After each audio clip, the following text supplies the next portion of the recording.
ముందు వాక్యము ధ్యానించి ఆరాధనలో సమయాన్ని గడుపుదాం. అపోస్తలులు 8వ అధ్యాయం.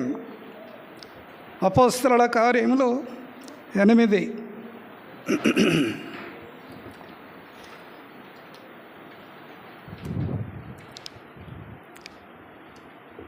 ఇరవై 26 నుంచి కొన్ని వచనాలు మార్చి చదువుదాం.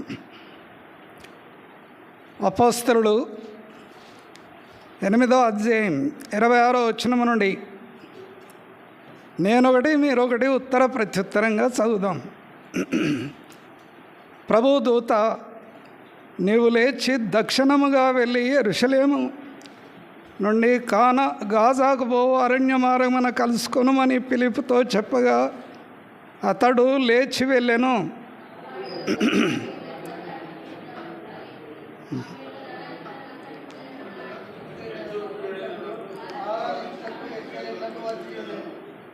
ఇరవై 8వ వచనం.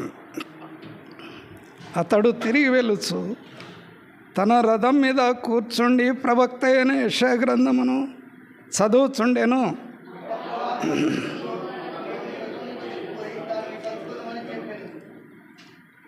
ఫిలిప్పు దగ్గరికి పరిగెత్తుకొని పోయి అతడు ప్రవక్త అయిన యెషయా గ్రంథమును చదువుచుండగా విని, నీవు చదువుతున్నది గ్రహిస్తున్నావని అడగ్గా,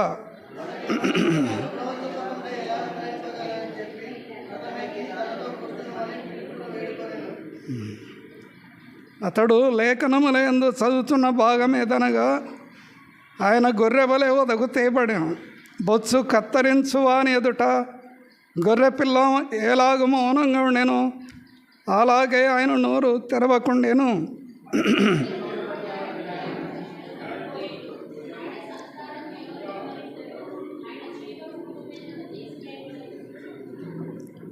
సరే అండి,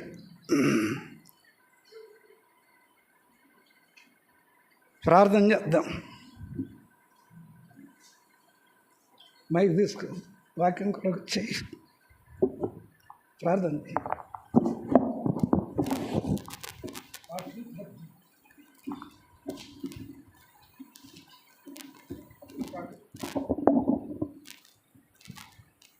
కృపా కనికరం గల తండ్రి, పరిశుద్ధమైన దేవ, జీవం కలిగినటువంటి దేవుడు, మరి ఈ యొక్క ఆరాధన సమయంలో కూడి రావటకు మాకు ఇచ్చినటువంటి నీ యొక్క కృపను బట్టి మీకు ఎంతో వందనాలు. నీ యొక్క దైవసేవకు ద్వారా విత్తింపబడుతున్న వాక్యం మరి మాలో నూరంతలుగా ఫలింపజేసి యథార్థమైన హృదయంతో నీ యొక్క సన్నిధిలో నిన్ను ఆరాధించేటటువంటి వారంగా మమ్మల్ని సిద్ధపరచని వేడుకొంచు. యేసుక్రీస్తు వారి అతి శ్రేష్టమైనటువంటి నామంలో ప్రార్థించి అడిగి వేడుకొంచున్నాం తండ్రి, ఆమెన్.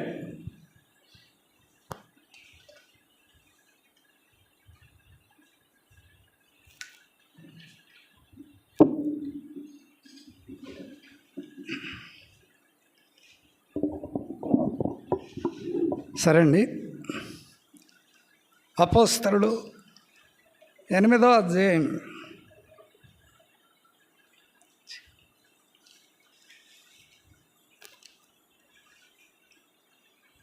26వ వచనం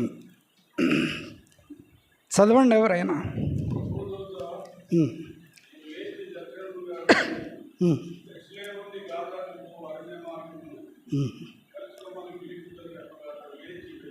చాలండి. ప్రభువు దూత ఒక స్వరాన్ని వినిపించింది. నీవు లేచి దక్షిణముగా వెళ్ళమని ప్రభు సెలవిచ్చాడు దూత ద్వారా. అరణ్య మార్గం ఫిలిప్పుతో చెప్పగా అతడు లేచి వెళ్ళెను. ప్రభు దూత చెప్పాడు, అరణ్య మార్గమున గాజాకు పోయే ఆ మార్గములో యెరూషలేము నుండి గాజాకు పోయే మార్గాన వెళ్ళమన్నాడు ఫిలిప్పుతో. సరే, ఇప్పుడు ఏం జరిగింది? 27వ వచనం. 27వ వచనం.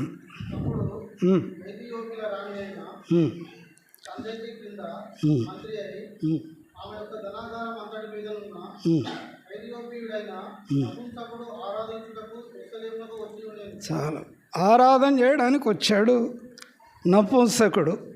ఒక అధికారి ఆరాధన చేయాలనే తలంపు వచ్చింది ఆయనకు. చాలా దూర ప్రయాణం, అరణ్య మార్గం, రథం మీద వెళ్తున్నాడు ఆరాధన చేయడానికి. ఆరాధన సత్యమేంటి? యోహాను 4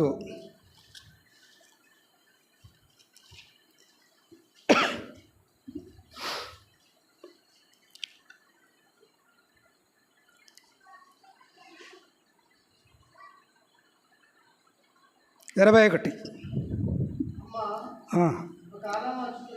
అమ్మ, ఒక కాలం వస్తున్నది, ఆ కాలమందు ఏ పర్వతం మీదనైనను యెరూషలేములోనైనను తండ్రిని ఆరాధింపరు. అమ్మ, ఒక కాలం వస్తుంది. ప్రభు చెప్పాడు, ఈ కాలం ఎప్పుడు, ఆ కాలం ఎప్పుడు? అపోస్తలులు 8:27.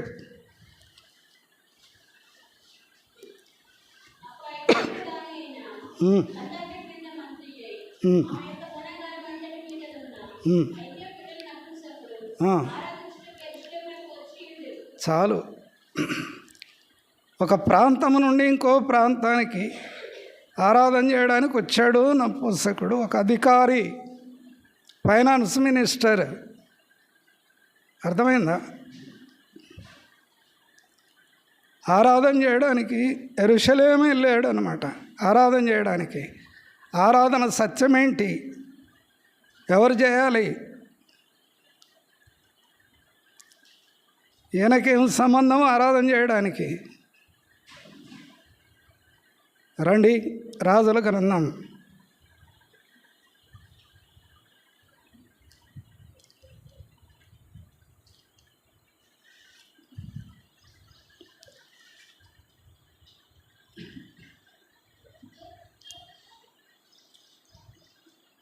8వ అధ్యాయం 41.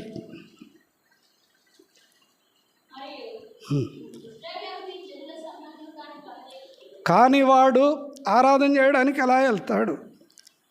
ఆరాధన చేయడానికి ఎలా వెళ్ళాడు?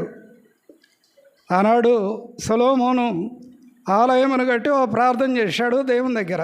అయ్యా, ఇశ్రాయేలులే కాదు, ప్రతివాడు యెరూషలేమునకు రావాలి, ఆలయమునకు రావాలి. 39వ వచనం, అదే అధ్యాయం. చాలండి.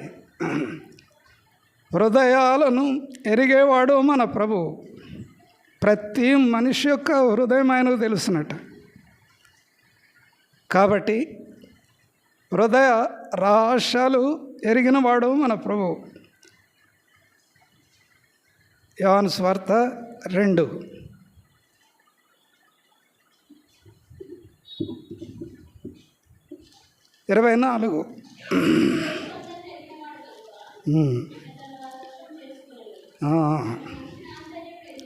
అదన్నమాట. తలంపు ఏంటంటే మనుషుని ఆంతర్యమని ఎరిగిన వాడు మన ప్రభు. అంతరంగంలో ఏముంది? ఎవరిని ఆరాధన చేయాలి, ఎవరు చేయాలి, ఎక్కడ చేయాలి? అంతరంగంలో ఆశ ఉంది నపుంసకునికి. అన్యుడైన వాడు నపుంసకుడు ఆరాధన చేయడానికి వచ్చాడు యెరూషలేమునకు. ఎలా సాధ్యం? కాబట్టి రాజుల గ్రంథం ఆ మాట చెప్పాడు. ప్రతి మనిషి దేవుని నమ్మితే దేవుడు ఆశీర్వాదం ఇస్తాడు. 39.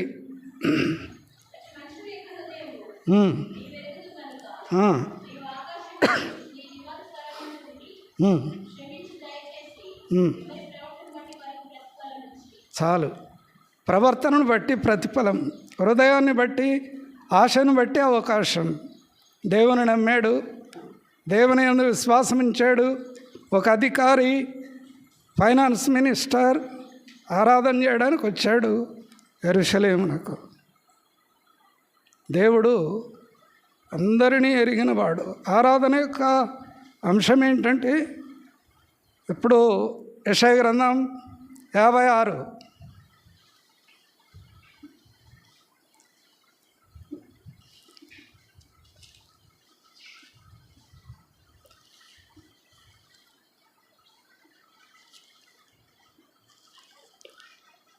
యెషయా గ్రంథం 56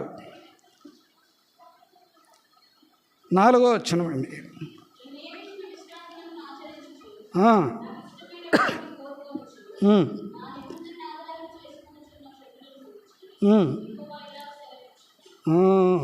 ఇక్కడ నాకు ఇష్టమైన వాటిని కోరుకునేవాడు, దేవునికి ఇష్టమైనవి కోరుకున్నాడు, దేవుని మార్గాన్ని కోరుకున్నాడు, దేవుని సన్నిధి భాగ్యం వెతికి దూర ప్రాంతమైన దేవుని ఆరాధన చేయడానికి వెళ్తున్నాడు ఆ వ్యక్తి. ఇష్టం ఉండాలండి. ఇష్టమైన ఆరాధన చేయాలి, దేవునికి ఇష్టమైన ఆరాధన చేయాలి. ఇష్టపడి కష్టమైన దూర ప్రాంతం రథం ఎక్కి అరణ్య మార్గంలో వెళ్తున్నాడు యెరూషలేమునకు ఆరాధన చేయడానికి. ఇంటి పక్కన మందిరం ఉన్న సమయానికి రాలేం మనం. అర్థమైందా?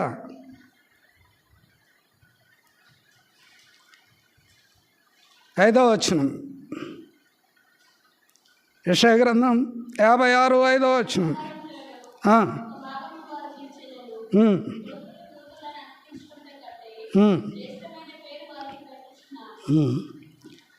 ఇష్టమైన వాడు ప్రభువుకు. ఒక నపుంసకుడు అన్యుడు అయినా ఆరాధనకు వచ్చాడు యెరూషలేమునకు. అన్నారా? ఆరాధన ఒక కాలం వస్తుంది, ఆరాధన ప్రతి వ్యక్తి చేయాలి ప్రభు సన్నిధిలో. దానికి ఒక మార్గం ఉంది. 5వ వచనం, నా ఇంటను నా ప్రాకారంలో ఒక భాగం వారికి ఇస్తానన్నాడు ప్రభు. ఇది ఆత్మీయమైన తలంపు. శ్రేష్టమైన పేరు పెడతానన్నాడు. కొట్టివేయబడని నిత్యమైన పేరు పెడతానన్నాడు ప్రభు. అలాగూ వాగ్దానం చేశాడు. ప్రభు నమ్మదగిన వాడు. అపోస్తలుడు 8వ అధ్యాయం.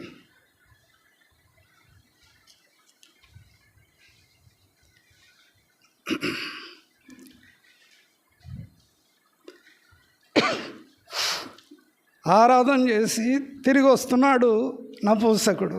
యెరూషలేము వెళ్ళాడు, మొక్కుబడి చెల్లించాడు, ప్రభువును గణపరిచి దేవుని గణపరిచాడు, తిరిగి వస్తున్నాడు.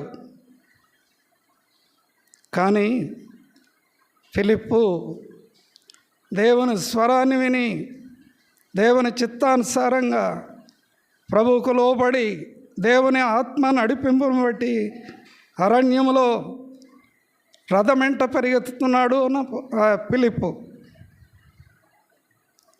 గమనించండి, అధికారి రథం మీద, సువార్తికుడు కాలినడకన పరిగెత్తుతున్నాడు. ఇది వినయం. అర్థమైందా?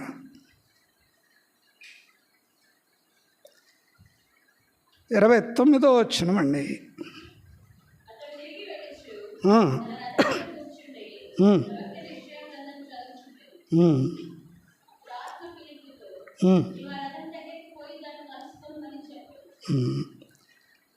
ఇరవై 9, ఫిలిప్పు దగ్గరకు పరిగెత్తుకొని పోయి అని అంటాడనమాట. ఈయనేమో రథం మీద ఉన్నాడు, అధికారి హోదా కలిగిన వాడు, ప్రయాణంలో ఉన్నాడు, అరణ్య మార్గం. ఫిలిప్పు పరిగెత్తాలి. ఏ మనసు ఇది? ఫిలిప్పి రండి, 2వ అధ్యాయం.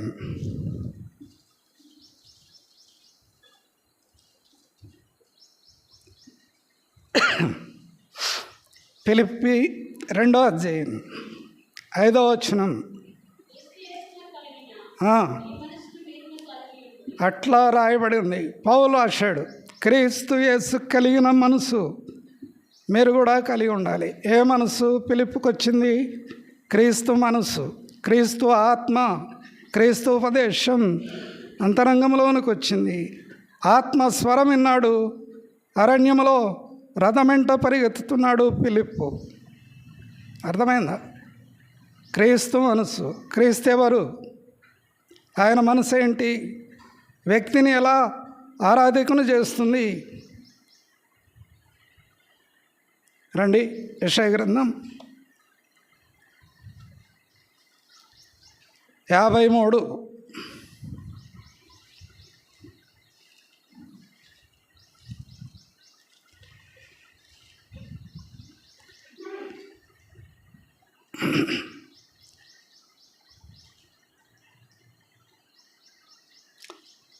యెషయా గ్రంథం 53 అండి.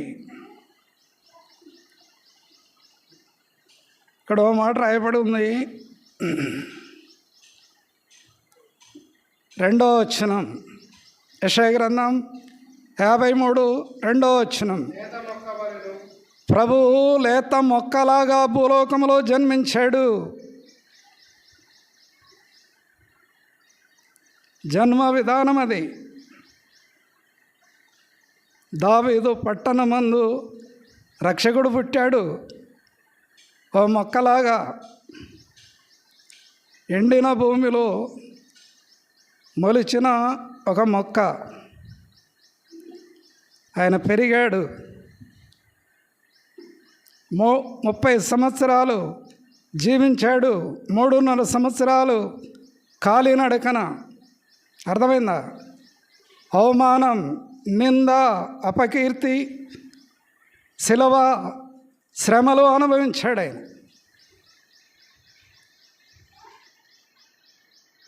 ఆ మనసు ఫిలిప్పులోనికి వచ్చింది. రథమెంట పరిగెత్తుతున్నాడు. అర్థమైందా? రండి ఒకసారి అపోస్తలులు 8వ అధ్యాయం.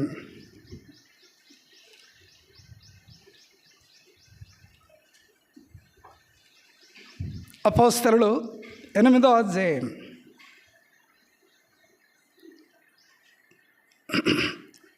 29వ వచనం. ఆత్మ ఫిలిప్పుతో రథము దగ్గరికి పోయి 30వ వచనం. ఫిలిప్పు ఏమయ్యాడో చెప్పండి ఒకసారి. ఫిలిప్పు దగ్గరకు పరిగెత్తుకొని పోయాడట. ఏ మనసిది? ఒక నపుంసకుడు మన స్థానంలో ఉంటే మన దగ్గరికి వాక్యము తెచ్చిన వ్యక్తి అని బాధలు అనుభవించాడు. అర్థమైందా?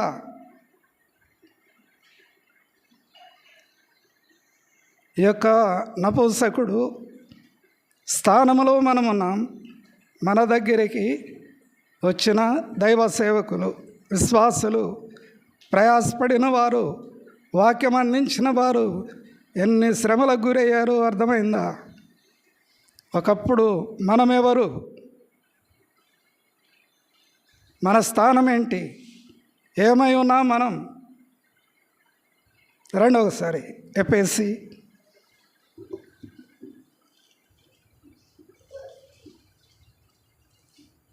3వ అధ్యాయం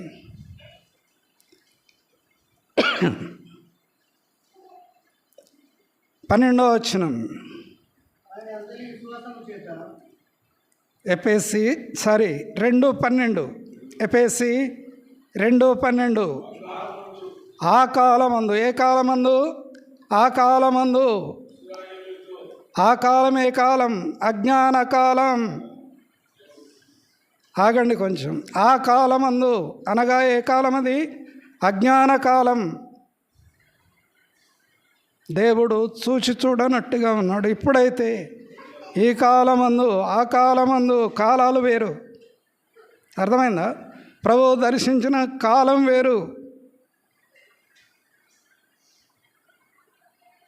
12వ వచనం. ఆ కాలమందు ఇశ్రాయేలులతో సహా పౌరులు కాదండి, మన పౌరత్వం దూరస్థులం. మన పౌరస్థితి ఎలా ఉంది? మనము ఏ పౌరులం? ఎక్కడి వారం మనం? ఎవరు మనం? దేవుని ఎలా నమ్మాం? ఎలా ఆరాధన చేయాలి? దానికి కారకులు ఎవరు? అర్థమైందా? ఆ కాలమందు ఇశ్రాయేలులతో సహా పౌరులు కాక పరదేశులు, నిరీక్షణ లేని వారును. దేవుని లేని వారమండి మనము. దేవుని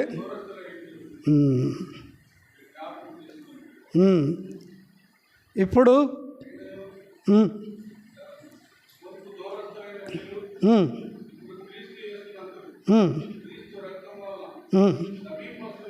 చాలండి. ఒకప్పుడు దూరస్థులం, వాగ్దానం లేదు, నిబంధనలు లేవు. విన్నారా? దూరస్థులం క్రియలను బట్టి, ప్రాంతాన్ని బట్టి, అలవాటు బట్టి, స్థానాన్ని బట్టి, జనాన్ని బట్టి మన పరిస్థితి దూరస్థులం ఒకప్పుడు. ఇప్పుడు ఎలా దేవునికి దగ్గరమయ్యాం?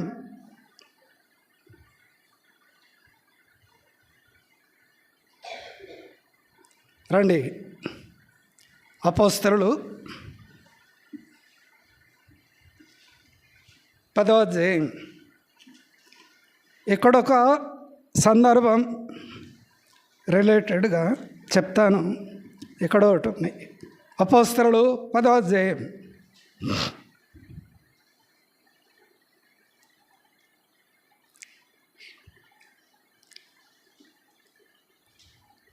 పదిహేడవ వచనమండి. అపోస్తలులు 10:17.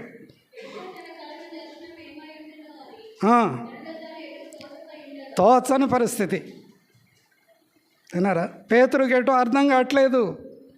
చాలా విషయాలు అర్థం కావు మనకు. పేతురు కూడా అర్థం కాలేదు. మిద్ద మీద ఉన్నాడు, ప్రార్థన చేస్తున్నాడు. కొన్నేళ్ళు ఇంటికి వెళ్ళాలి. అప్పటికి అర్థం కాలేదు ఆయనకు. కొన్ని సంగతులు అర్థం కావు. దిగి వెళ్ళు కాబట్టి దిగొచ్చాడు పేతురు.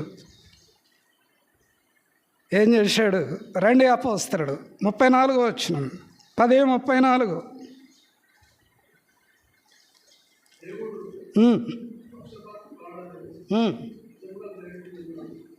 అప్పుడు అర్థం కాలేదు. ఇప్పుడేమైంది? గ్రహించాడు. ఒకప్పుడు అర్థం కావు కొన్ని సంగతులు, పరిస్థితులు అర్థం కావు, సంగతులు అర్థం కావు. ప్రార్థన చేస్తే అర్థమైంది, ప్రభు మీద ఆధారపడితే అర్థమైంది, ప్రభు ఆత్మ వలన అర్థమైంది.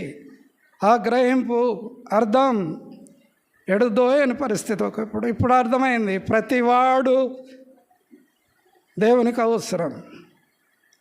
దేవుడు పక్షపాతి కాడు. అందరికీ రక్షణ ఇవ్వాలి.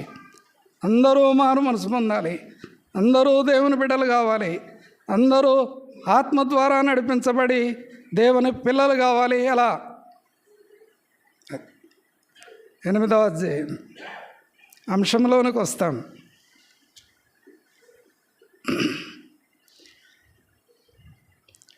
నపుంసకుడు రథం మీద ఉండి చదివే గ్రంథం ఏంటి అనేది. ఇప్పుడు 30వ వచనం.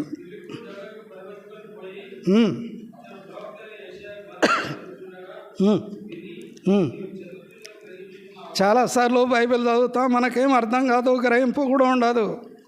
చాలాసార్లు వాక్యం చదువుతాం, అర్థం కాదు, ఎటు దోయదు, ఏం చేయాలో అర్థం కాలేదు. ఈ వాగ్దానం దేని కొరకు, ఎలా మాట్లాడుతున్నాడు, ఏం అర్థం కాదు మనకు కొన్నిసార్లు. ఆరాధన చేసి వచ్చే వ్యక్తికి అర్థం కాలేదు, మనకేం అర్థమైంది? సరే, 31.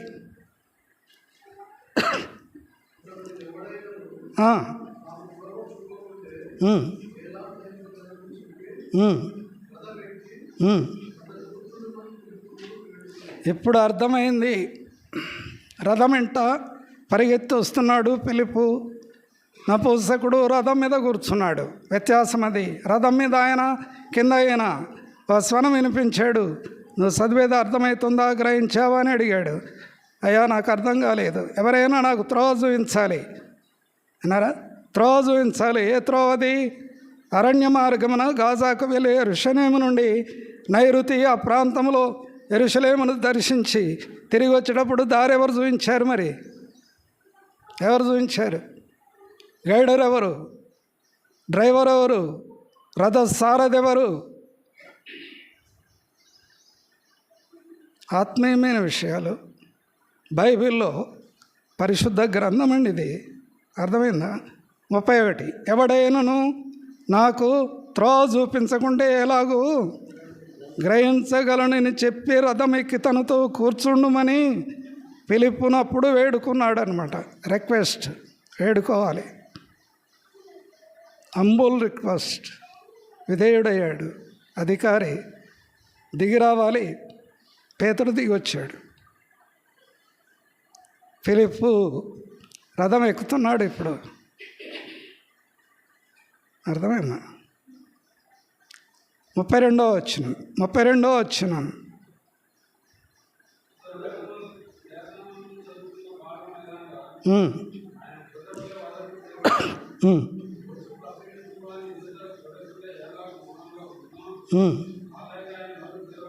యేసు ప్రభువును గురించిన ప్రవచనము చదువుతున్నాడు ఆయన.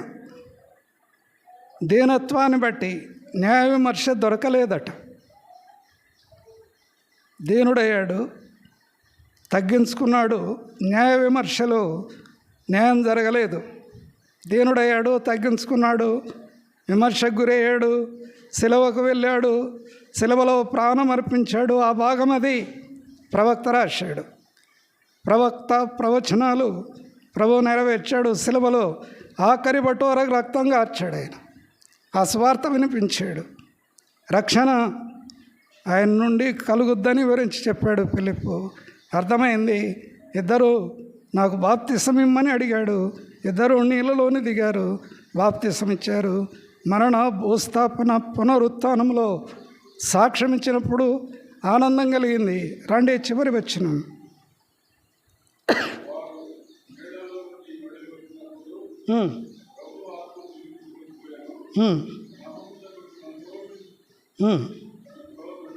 చాలు. ఫిలిప్పి 4వ అధ్యాయం.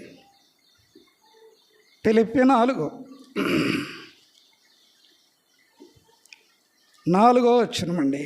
ఫిలిప్పి 4:4 ఎల్లప్పుడూ ప్రభునందు ఆనందించుడి. ఆనందం ఎక్కడ?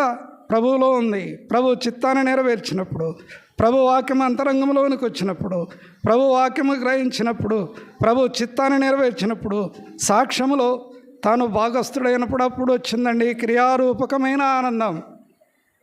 ఆరాధనకు వస్తాం, ఆరాధన చేస్తాం, తిరిగి వెళుతాం. అంతరంగంలో శిలవ కార్యం జరగకపోతే వచ్చినట్టే వెళ్ళిపోతాం. అర్థమైందా? వచ్చినట్టే వెళ్ళిపోతాం. ఫీలింగ్ ఏంటంటే ఆరాధన చేశాను. ఎక్కడ పోయావు?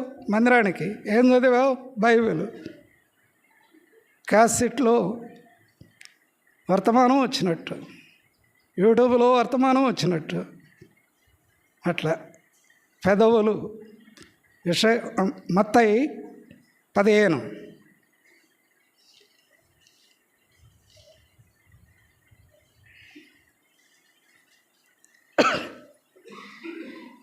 ఆరో వచనం అండి. మత్తయి 15వ అధ్యాయం 6వ వచనం.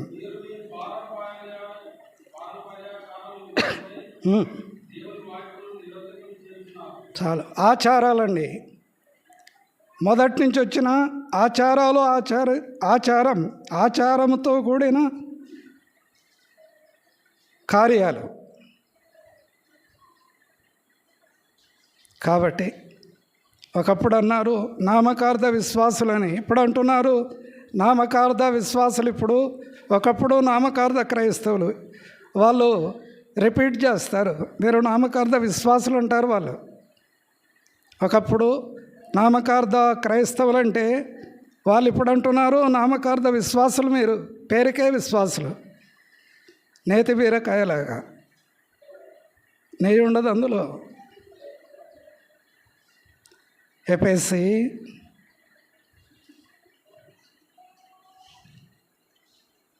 2వ అధ్యాయం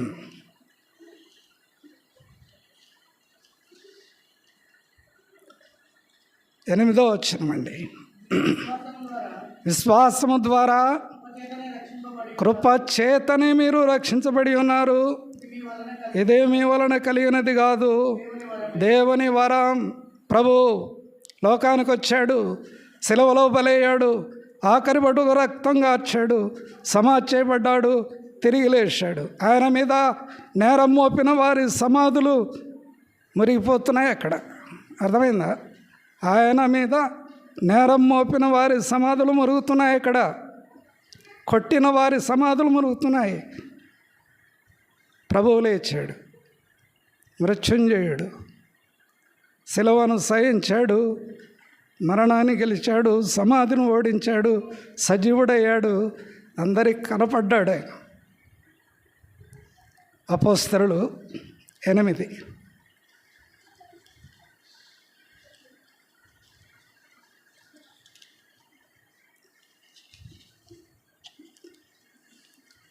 ప్రవక్త గ్రంథాన్ని చదివినప్పుడు ఆత్మ ద్వారా ఫిలిప్పు ఎక్స్ప్లెయిన్ చేసినప్పుడు అర్థమైంది నపుంసకునికి. అప్పుడు ప్రభు చిత్తాన్ని నెరవేర్చాడు, నీళ్ళలోని దిగాడు, బాప్తిసం తీసుకున్నాడు, సాక్ష్యం ఇచ్చాడు. మరెన్నడూ కూడా ఫిలిప్పును నపుంసకుడు కలవలేదు. కారణం ఆత్మ ద్వారా నింపబడ్డాడు. పరిశుద్ధాత్మ అంతరంగంలోనికి వచ్చింది. ఇప్పుడు గైడర్ అక్కర్లేదు, పరిశుద్ధాత్ముడే ఆయన నడిపించాడు. ఆత్మ ద్వారా చేయాలండి ఆరాధన. అర్థమైందా? రండి యోహాను సువార్త 4వ అధ్యాయం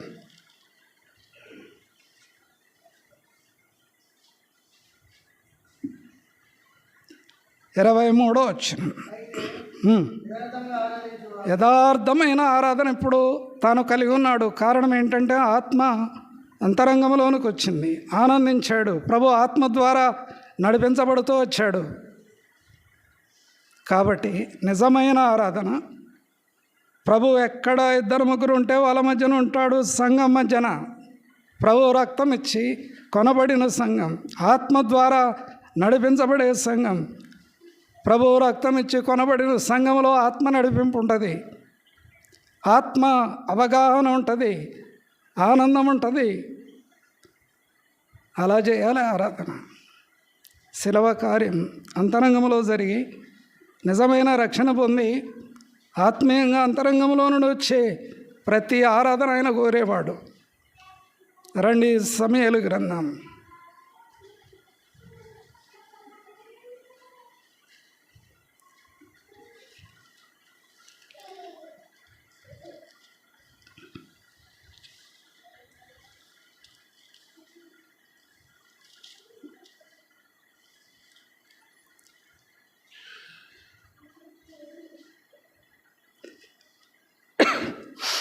'సమూయేలు గ్రంథములో ఒక మాట ఉంది. పెద్దవాడిని పిలిచారు, నేను కోరుకోలేదన్నాడు. రెండవవాడిని పిలిచాడు, కాదన్నాడు.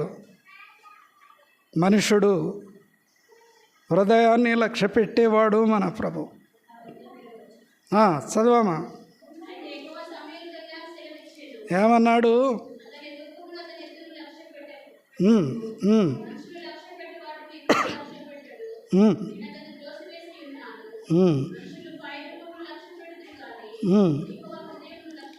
ఎక్కడి నుంచి రావాలి ఆరాధన? హృదయ అంతరంగంలో నుండి రావాలి ఆరాధన.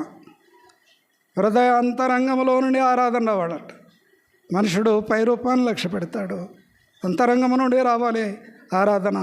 అలవాటు ఆచారంగా వచ్చే ఆరాధన సరైనది కాదని ఓ ఫిలిప్పును పంపి మార్గంలో వాక్యాన్ని అంతరంగంలో లోతులోని తీసుకుని వెళ్ళి ఆ వ్యక్తిని నేటి బాప్తిసం వరకు తీసుకుని వెళ్ళి ఆ కార్యం నెరవేర్చిన తర్వాత సంతోషం కలిగి ఆ యొక్క నపుంసకుడు తిరిగి వెళ్ళాడు. ప్రభునందు ఆనందించమని పౌలు కూడా రాస్తున్నాడు. ప్రభువు కూడా యోర్దాను నది ఒడ్డుకు రాగానే ఒక స్వరము వినపడింది, ఇదిగో ఈయన నా ప్రియ కుమారుడు, ఈయన యందు నేను ఆనందిస్తున్నాను. ఒక శబ్దం ఆకాశంలో నుండి వచ్చింది. ఆత్మరూపేణ పరిశుద్ధాత్మదేవుడు పౌర ఆకారంలో వచ్చాడు. ప్రతి ఉత్తరం ప్రభు దర్శించే ఆత్మీయమైన సమయం ప్రశస్తమైంది. ప్రియులారా, ఒకప్పుడు మనం కూడా దూరస్తులం, సరైన అవగాహన లేదు, అజ్ఞాన కాలంలో జీవిస్తున్న మనల ప్రభువు రక్షించి వాక్యాన్ని వినిపించి దైవ సేవకులు వాడుకొని వాక్యము ద్వారా సంధించి అంతరంగంలో ఒప్పింపజేసి కార్యం జరిగించి మరణ భూస్థాపన పునరుత్థానమని ఆ యొక్క సాక్ష్యములోని తెచ్చి సంఘములో నిలిపి నేటి వరకు సజీవ లెక్కల్లో ఉంచాడు. దేవుడు ప్రేమామయుడు, పక్షపాతి కాదు. తనను ఆశ్రయించే వారికి ఆశీర్వాదం ఇచ్చేవాడు, దీవెనలు ఇచ్చేవాడు. వినరా, ఆత్మ ద్వారా ఆరాధన చేస్తే ఆత్మీయమైన ఫలం మనం తప్పకుండా పొందుతాం. అది రిజల్ట్.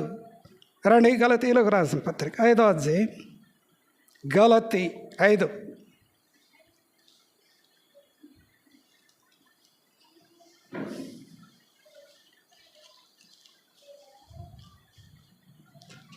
ఇరవై 22వ వచనమండి.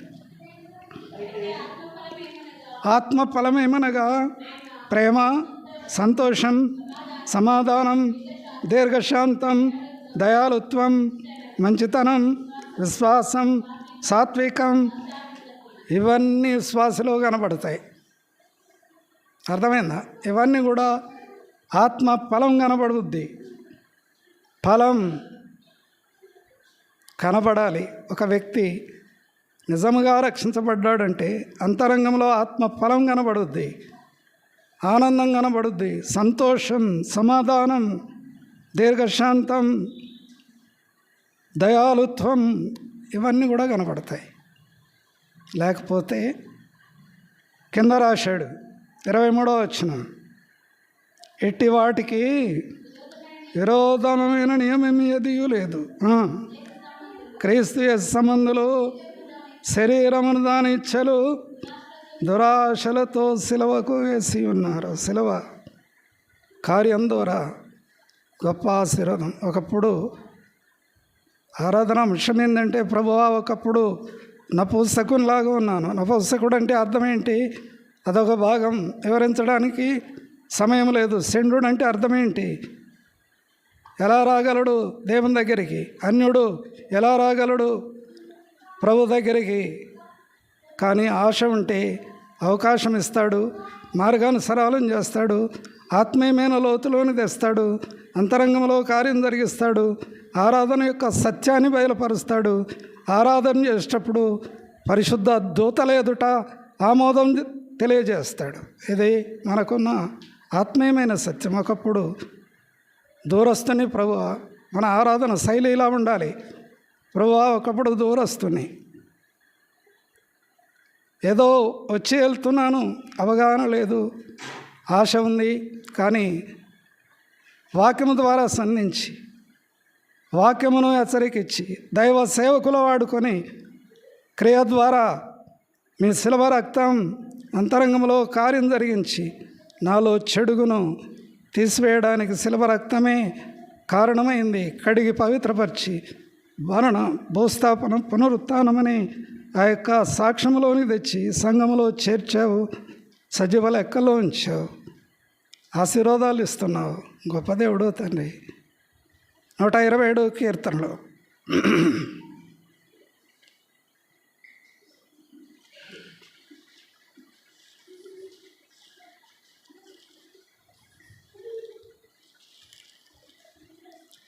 ఒక వ్యక్తి ప్రభువును ఆరాధన చేయాలంటే ఒక రీజన్ ఉంది, కారణం ఉంది. తలంపు ఏంటో తెలుసా? ఒక వ్యక్తిని రక్షించుకొని, ఇంకో భావం చెప్తున్నాను, ఒక వ్యక్తిని ప్రభువు రక్షించుకొని ఆ రక్షణ ద్వారా ఇంటి వారికి కూడా మేలు చేసి ఆ యొక్క రక్షించబడిన బిడ్డను బట్టి ఆ కుటుంబం ఆశీర్వదించబడుతుంది. అర్థమైందా? ఇది సెకండ్ స్టెప్ అన్నమాట. తలంపు ఏంటంటే 127 కీర్తనలో మొదటి వచనం,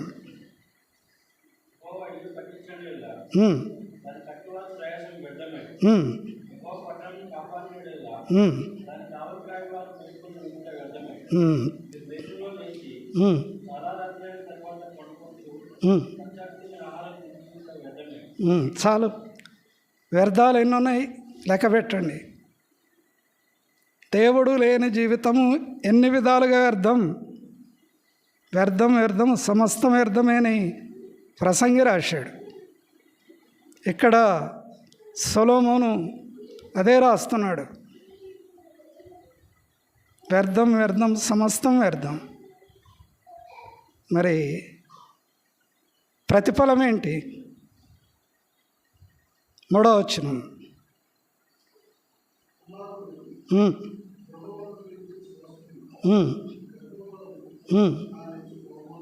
అక్కడ యెహోవా అనే పదాన్ని పెట్టాడు. అక్కడ దేవుని కలిగిన వారు, ప్రభువునందు విశ్వాసం ఉంచిన వారు ఆశీర్వాదాన్ని పొందుతారు.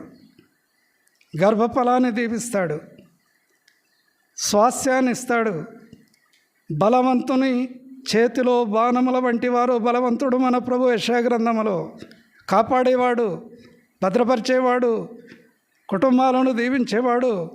ఒక విశ్వాసి ద్వారా కుటుంబానికి రక్షణ ఇచ్చి, ఆ కుటుంబాన్ని ఆశీర్వదించి, దీవెన ఇచ్చి, నెమ్మది ఇచ్చి, వ్యర్థమైనవి దూరం చేసి, ఆత్మీయమైనవి అనుకూలమైన ఆ యొక్క స్థాయిలోనే తెస్తాడు. ఇది ప్రభు చేసే మేలు. ఒకప్పుడు రక్షణ లేదు, దూరస్థులం. రక్షణ కలిగింది. సంఘ సావాసం ఇచ్చాడు, ఆత్మీయమైన వలయంలో ఉంచాడు, కుటుంబాన్ని కట్టాడు, బిడలు దీవించాడు, సజీవ లెక్కల్లో ఉంచి కుటుంబాన్ని కూడా దీవిస్తున్నాడు. అందుకే నేను నా ఇంటి వారు యెహోవాను సేవిస్తాను.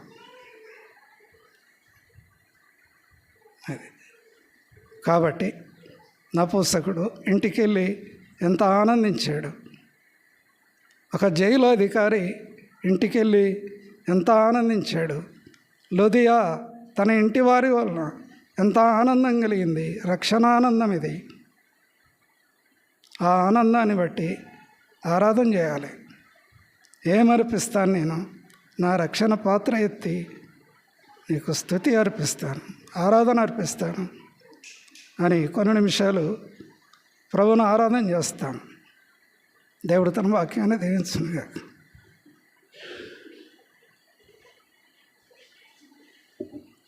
పాడదాం. పిల్లలు సండే స్కూల్కి వెళ్తారు.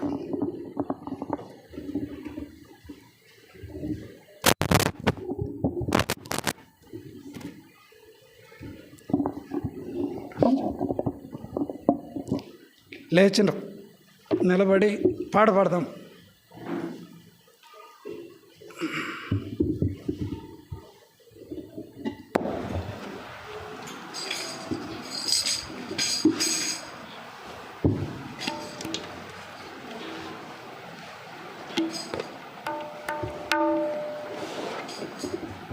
నూట 168దో పాడదాం. రండి, పాట పాడి. పల్లవి, మొదటి చరణం, చివరి చరణం. పాత పాటల పుస్తకం అయితే పాట సంఖ్య 166.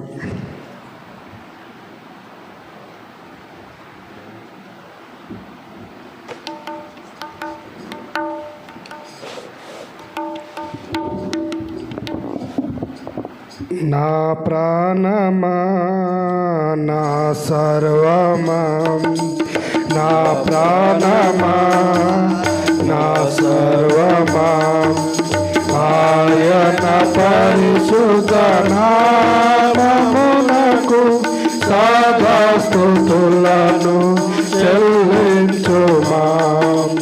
మరువకు ఆయన మేలులను, మరువకు ఆయన మేలులను. క్షమించును నీ పాపములను, క్షమించును నీ పాపములను. కూర్చును నీ రోగములను, క్షమించును నీ పాపములను.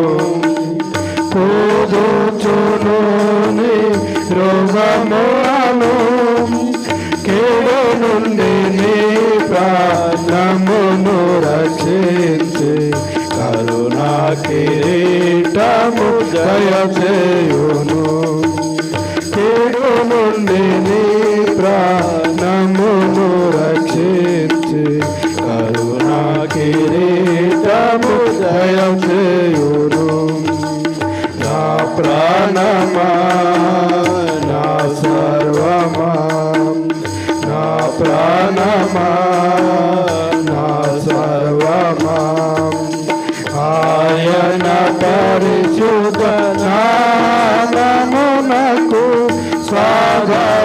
స్తుతులను చెల్లించుమా మరువకు ఆయన మేలులను మరువకు ఆయన మేలులను స్థిరపరచే తన సింహాసనము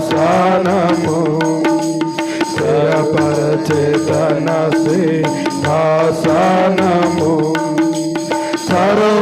సర్వలోకమును ఏలుచుండే స్థిరపరచే తన సింహాసనము సర్వలోకమును ఏలుచుండే నీ ఆజ్ఞలను పాలించెదము నా ప్రాణమా ప్రభుని స్తుతించుమా నీ ఆజ్ఞలను పాలించెదము నా ప్రాణమా ప్రభుని స్తుతించుమా నా ప్రాణమా నా సర్వమా నా ప్రాణమా నా సర్వమా ఆయన పరిశుద్ధ నామమునకు సర్వస్తుతులను చెల్లించుమా మరువకు ఆయన మేలులను మరువకు ఆయన మేలులను. చేయండి ఒక సహోదరుడు, తర్వాత సండే స్కూల్ టీచర్, పిల్లలు పంపండి సండే స్కూల్కు. ఒక సహోదరుడు ఆరంభించండి ఆరాధన.